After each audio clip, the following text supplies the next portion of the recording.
po tayo. Sige. John 3:16. O yun sinasabi. Sapagkat gayon na lamang ang pag-ibig ng Diyos sa sangkatauhan, kaya't ibinigay niya ang kaisa-isang anak. Sino pa ba mga paling inaanap na mga anak po dyan? Walang iba kundi si Jesus Christ. Siya po yung binigay na anak po sa atin, na kung sino man ang sumampalataya.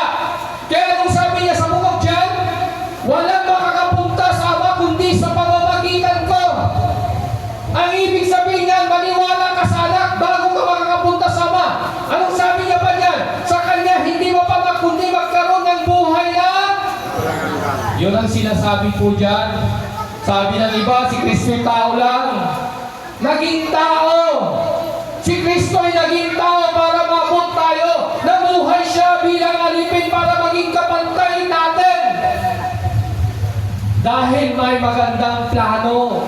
May magandang purpose.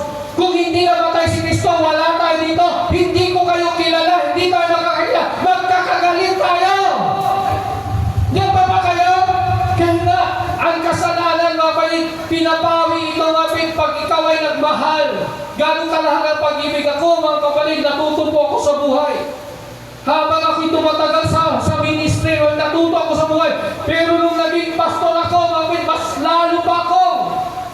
Pinaintindi ni Lord kung paano tumayo bilang isang lingkod ni Lord. Kung paano magmahal, kung paano i-respeto ang mga tao.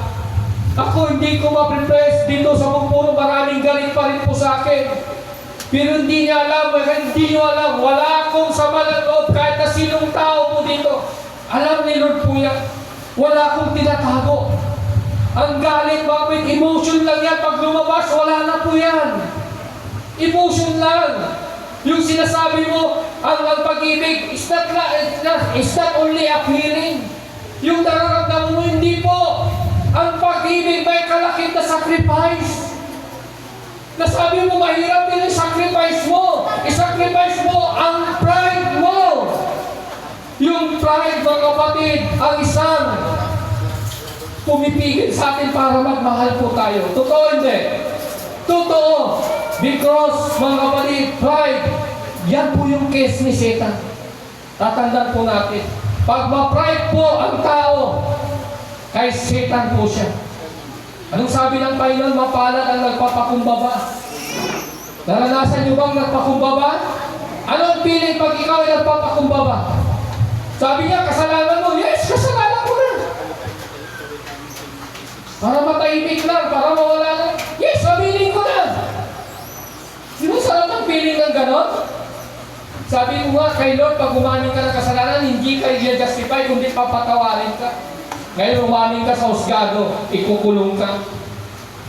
Ganun po, kasi iba yung batas ng Diyos, iba yung batas ng tao. Ang batas ng Diyos, being expansion, ang love niya. Hindi niya tinitignan kung gano'n ka karumi, gano'n ka nagkasala. Ang tinitignan niya dito, mga kapatid, yung pagmamahal niya sa inyo, sa atin lahat. Yan ang tinignan ng Panginoon. Kaya sabi niya, binigay niya, gumawa siya ng paraan.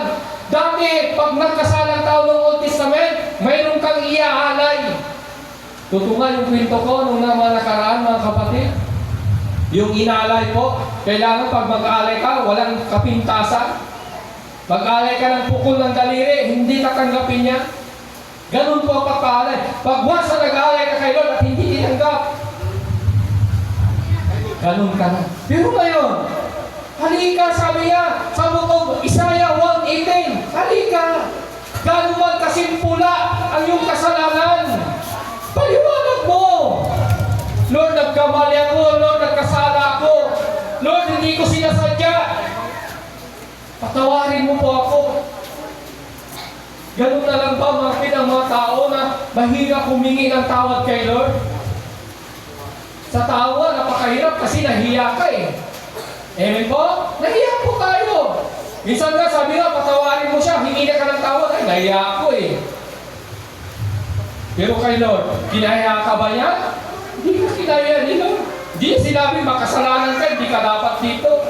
Hindi niya sinabi, hindi ka karapat dapat, hindi kita kayang patawarin. Wala tayong maririnig kay Lord.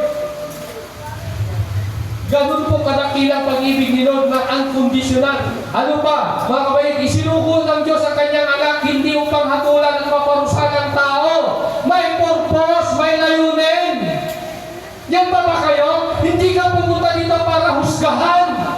i-judge po.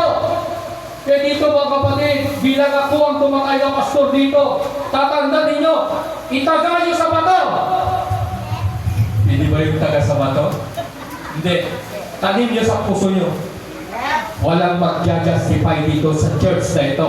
Pumasok ka dito ng mga kasalanan, maging malinis ka mga kapatid. Tatandaan nyo, walang magtatakwil sa inyo dito. Tatandaan ninyo, habang ako'y